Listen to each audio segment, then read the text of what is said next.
Olá pessoal, tudo bem? Sejam bem-vindos. Hoje eu quero falar com vocês a respeito das finanças da Igreja de Jesus Cristo dos Santos Últimos Dias.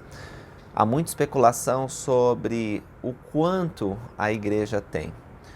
Algum tempo atrás, o Washington Street Journal, eles publicaram uma matéria especulando que a Igreja teria 100 bilhões de dólares. Isso colocaria a Igreja entre as instituições mais ricas do mundo, inclusive mais rica do que vários países. E eu quero conversar com vocês a esse respeito. Antes de começar, porém, é importante que a gente compreenda os seguintes princípios. A Igreja de Jesus Cristo dos Santos Últimos Dias é o reino do Senhor na Terra. Hoje, ela é representada em muitas nações como uma forma de associação, não uma sociedade que busca lucro, né? Ela é organizada como igreja, instituição. No Brasil, a forma civil, segundo a lei que é organizada, é a associação. Em outros países é uma forma similar, ou seja, é uma organização sem fins lucrativos. Mas a gente sabe que quando o Senhor Jesus Cristo voltar e reinar pessoalmente na Terra, a igreja ela não vai ter apenas uma influência religiosa, mas ela vai influenciar todos os aspectos da vida. Então, é o reino de Deus na Terra. Essa é uma parte importante da nossa crença. Segundo, a igreja ela passou por bastante adversidade financeira nos primeiros dias. Isso porque a perseguição foi muito intensa. Também muitos dos líderes da igreja, eles eram caipiras, eles não sabiam bem administrar. Uma vez eles fizeram uma sociedade financeira, uma espécie de banco em Kirtland, mas veio à falência. E não apenas, né, muita gente acusa os líderes da igreja de terem errado, não, eles tinham as mais boas intenções, eles até tinham conhecimento para fazer aquilo, seguiram as leis, mas houve uma crise terrível naquela ocasião, 1837, se não me engano, se não vou corrigir aí para vocês. E essa crise atingiu em cheio a recém-criada Sociedade Financeira de Kirtland, acho que era assim que chamava. Então, a igreja depois passou por mais perseguição, tiveram uma ordem de extermínio, os membros no estado do Missouri tiveram que fugir às pressas, fugir depois de Nauvoo, Illinois, foram para o oeste na época nem era Estados Unidos, era México, né? Mas foram ao oeste do continente.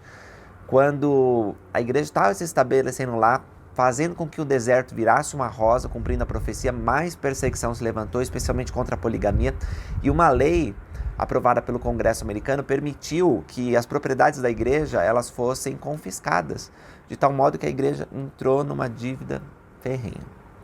A lei do dízimo, conforme revelada em Doutrina e Convênios e reenfatizada pelo presidente Lawrence Snow, ela começou a tirar a igreja dessa terrível situação. Muitos de nós já passamos por uma situação financeira difícil, né? Nós já tivemos endividados, às vezes você abriu um negócio que quebrou, às vezes você gastou muito por causa de a falta de educação financeira, você acabou entrando em dívida, enfim. Você sabe o que eu estou falando, esses períodos eles são muito difíceis. Para a igreja como instituição era muito difícil, mas enfim, a igreja superou essas coisas e começou a viver previdente. Ela aplicou muitos princípios que ensinava a seus membros. A igreja é um exemplo que nós devemos seguir. E ela se libertou das dívidas, salvou dinheiro, né, colocou numa reserva e começou a investir. Hoje a igreja é sim muito rica. A principal fonte para manter a igreja e as operações da igreja são os dízimos dos membros. Cada membro da igreja, não importa se rico, se é pobre, homem ou mulher, que tem uma renda, paga 10% dessa renda, devolve 10% ao Senhor. E esses fundos são usados para a construção de capela, impressão de escrituras, inários, para promover a obra de Deus, né? Sustentar a obra missionária, enfim. A igreja ela presta conta do que acontece todo ano nas conferências gerais, né?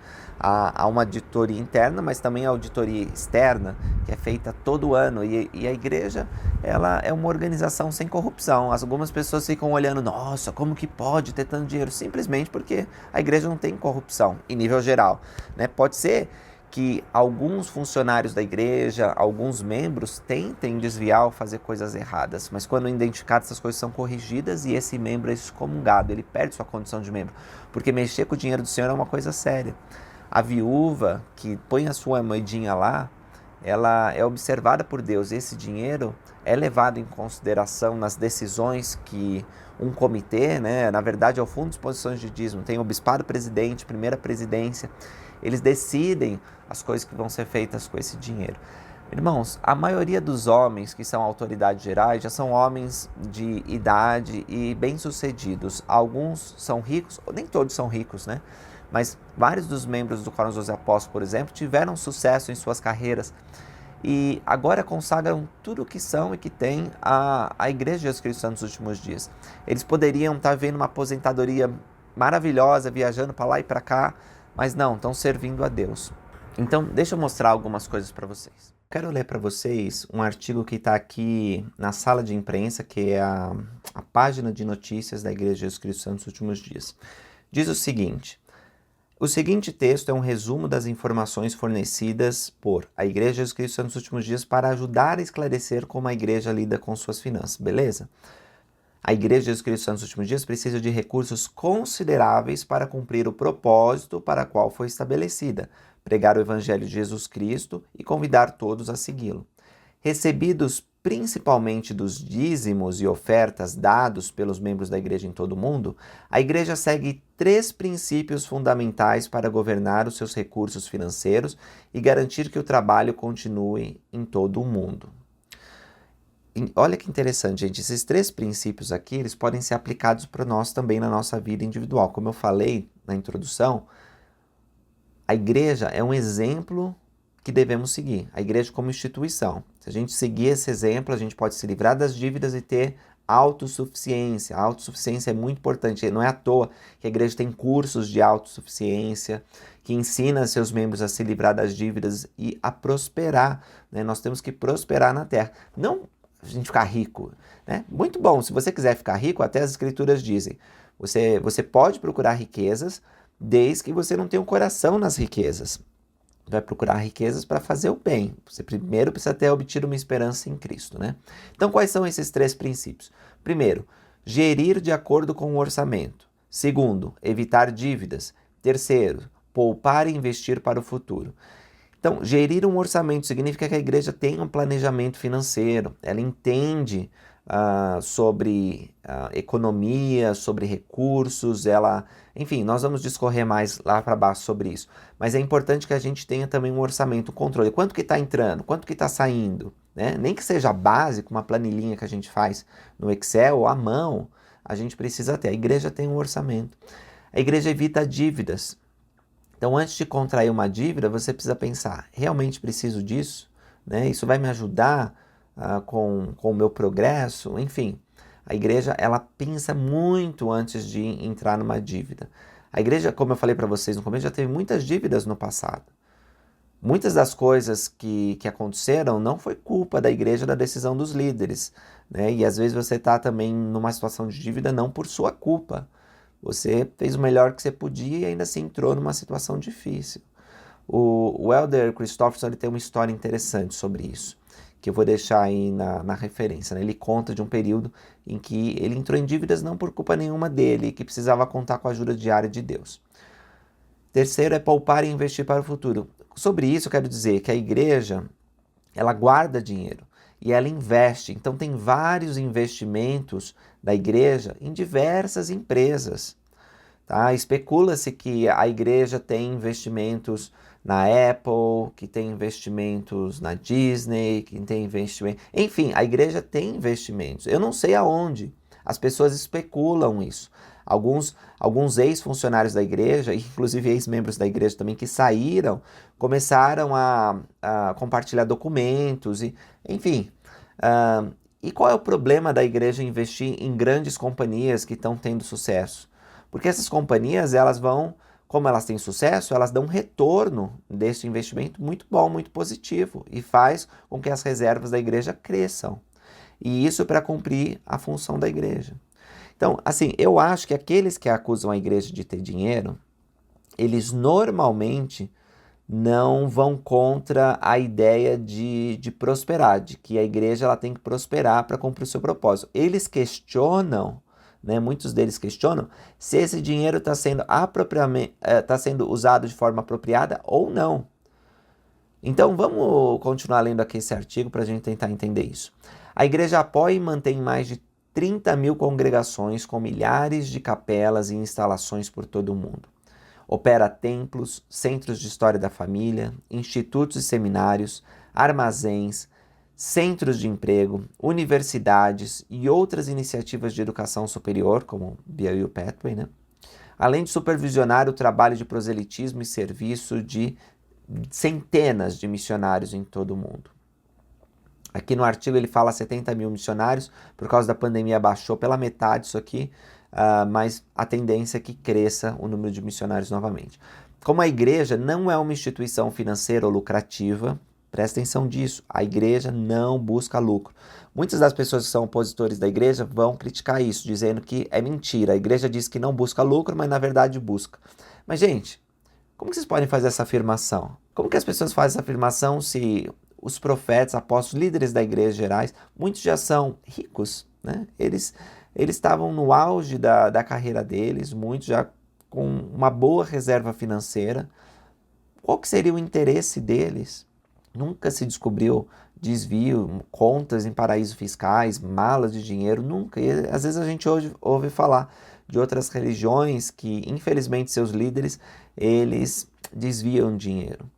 Como a igreja não é uma instituição financeira, eu estou dizendo novamente, ou lucrativa, os seus recursos são usados para o objetivo de pregar o evangelho e convidar todos a virem a Cristo. Embora a igreja não publique detalhes das suas finanças para o público, ela fornece todas as informações financeiras exigidas por lei. Então, gente, a igreja ela cumpre as leis fiscais da nação que ela está. A igreja ela faz até mais do que cumprir a lei, ela vai além.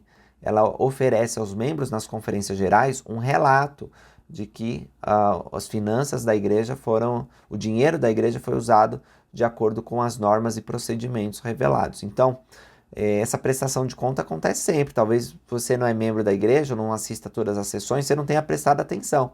Mas aconteceu na última conferência geral e sempre acontece.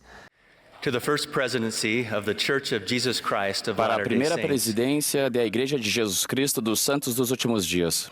Queridos irmãos, conforme ordenado por revelação e registrado na seção 120 de Doutrina e Convênios, o Conselho de Disposição dos Dízimos, formado pela primeira presidência, pelo Quórum dos 12 Apóstolos e pelo Bispado Presidente, autoriza a utilização dos fundos da Igreja.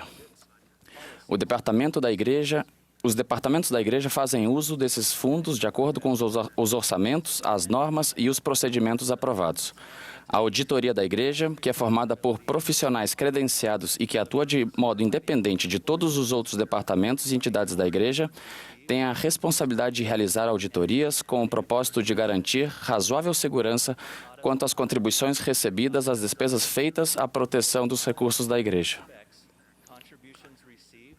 Com base nas auditorias realizadas, a opinião dos auditores da Igreja é que em todos os aspectos materiais, as contribuições recebidas, as despesas e os recursos da Igreja no ano de 2021 foram registrados e administrados de acordo com as devidas práticas contábeis e com as normas e os orçamentos aprovados pela Igreja. A Igreja segue as práticas ensinadas a seus membros de se manter dentro do orçamento, evitar dívidas e economizar para momentos de necessidade. Respeitosamente, Departamento de Auditoria da Igreja. Embora muitos possam pensar que a influência generalizada e os ativos imobiliários da Igreja indiquem que ela é uma organização financeiramente lucrativa, a atual propriedade da Igreja apenas reflete e é medida pela fé de seus membros ao observar a lei do dízimo e seguir princípios para uma vida previdente e autossuficiente. Os edifícios pertencentes à Igreja só são mantidos e renovados pelo apoio contínuo dos membros fiéis da Igreja. Então, dizer que a igreja é rica é, na verdade, dizer que os membros são ricos. E os membros eles vão aprendendo os princípios de autossuficiência, vão prosperando e vão pagando o dízimo correspondente. Então, se você é pobre, você consegue pagar R$1 de dízimo. Se você é rico, você vai conseguir pagar 1 milhão de dízimo. Então, os membros eles vão enriquecendo, vão pagando mais, e a igreja vai tendo mais recursos, é lógico isso. A igreja paga todos os impostos exigidos por lei. Isso é verdade em todo o mundo, pois a igreja segue as leis exigidas por cada nação em que está presente. Entidades afiliadas à igreja, que são organizações como corporações com fins lucrativos, pagam todos os impostos exigidos por leis sobre o lucro líquido. Então, a igreja ela tem ou corporações afiliadas a ela, tem outras organizações, e essas também pagam impostos. Lembrando que na Constituição do Brasil, as igrejas, organizações religiosas, elas são isentas de determinados tributos. Então, a igreja ela segue todas as leis das nações que ela está. Para evitar qualquer uso indevido dos fundos, a liderança da igreja assegura que todas as despesas sejam aprovadas pela primeira presidência, o quórum dos 12 apóstolos e o bispado presidente. Esse é o fundo de disposição de dízimo estabelecido por revelação. Profissionais certificados também realizam auditorias regulares para garantir que as práticas estejam de acordo com as políticas e princípios da igreja. Seguindo os princípios de preparação para o futuro, a igreja mantém reservas diversificadas, incluindo ações, títulos, imóveis comerciais e residenciais e propriedades agrícolas. Todos os fundos são investidos exclusivamente para apoiar a missão da igreja e ajudar na preparação da segunda vinda do Senhor. A igreja escolhe cuidadosamente os seus investimentos com a ajuda de consultores financeiros profissionais certificados. A maioria das reservas da igreja é financiada através dos dízimos sagrados e ofertas dadas pelos membros. Os fundos de reserva da igreja têm sido historicamente usados quando os recursos são escassos ou quando o crescimento da igreja considera a necessidade de recursos extras. Esses fundos garantem o futuro e asseguram que os recursos necessários continuarão disponíveis enquanto a igreja cresce. Reconhecendo uma necessidade crescente de assistência humanitária e de bem-estar em todo o mundo, a igreja gastou bilhões de dólares para ajudar a atender a essas necessidades nos últimos anos. Entidades afiliadas à igreja também contribuem para esses fundos e doam regularmente a várias causas de caridade. Muitos membros da igreja doam o seu próprio tempo e recursos para também ajudar nesses esforços. A igreja dedica recursos significativos a esforços educacionais e humanitários destinados a ajudar as pessoas a sair da pobreza e alcançar a autossuficiência. À medida que a igreja cresce, são necessários meios financeiros crescentes para continuar a pregar a mensagem de Jesus Cristo. A igreja continua a manter e a construir sua reserva em antecipação a esse crescimento. Os membros da igreja doam 10% do seu rendimento para a igreja como dízimo, e através deste princípio espiritual que o Senhor financia a sua igreja. Os membros acreditam que as prometidas bênçãos espirituais e temporais chegam àqueles que obedecem aos mandamentos de Deus. Todos os fundos da igreja existem e são usados para o propósito singular de apoiar a missão da igreja. Então, pessoal, vou deixar o link para que vocês possam ler sobre isso. E se vocês quiserem, eu posso falar sobre temas relacionados a esse. Tá? Algumas pessoas falam sobre um shopping que a igreja comprou com os fundos do dízimo. Mentira. Eu já fui nesse shopping, já fiz uma live lá, já mostrei para vocês que não é assim, mas eu posso falar melhor sobre isso. E algumas pessoas fazem outras alegações, muitas vezes infundada, sobre o dinheiro que a igreja tem. Então, eu posso também voltar nesse tema, mas o que eu quis fazer aqui é deixar uma visão geral de que a igreja é sim rica e que a igreja ela usa esse dinheiro de forma sábia para que o reino de Deus ele possa progredir. Se você não concorda como que a igreja usa esses recursos, o problema é seu. O dinheiro é de Deus. Né? Tem um cidadão aqui que ele é irmão de um ex-governador de Utah, que ele saiu da igreja, né? Pediu para o nome ser removido, não é mais membro da igreja, e ele processou a igreja, processou para recuperar o dízimo que ele pagou por 40 anos, porque ele disse, já que vocês não usaram meu dinheiro para caridade, eu quero de volta todos esses 10% que eu paguei. Ele perdeu a ação na primeira instância, está recorrendo agora, mas perdeu a ação. Por quê? Porque, gente, o dízimo é doação. Se você dá para a igreja 10% do seu... Você não pode depois requerer. Tá? O dinheiro passa a ser da igreja, administrado pelos líderes da igreja. Então não tem essa de querer de volta. Não faz sentido. Os fundos do dízimo, eu vou repetir para terminar, são para providenciar instalações ou locais de adoração para os membros de toda a parte do mundo. Tem milhares de edifícios, milhares de capelas que são construídas. Providenciar programas de educação, inclusive de apoio às universidades, aos programas do seminário, instituto. Muitos daqueles que me ouvem já ouviram falar do Fundo Perpétuo de Educação.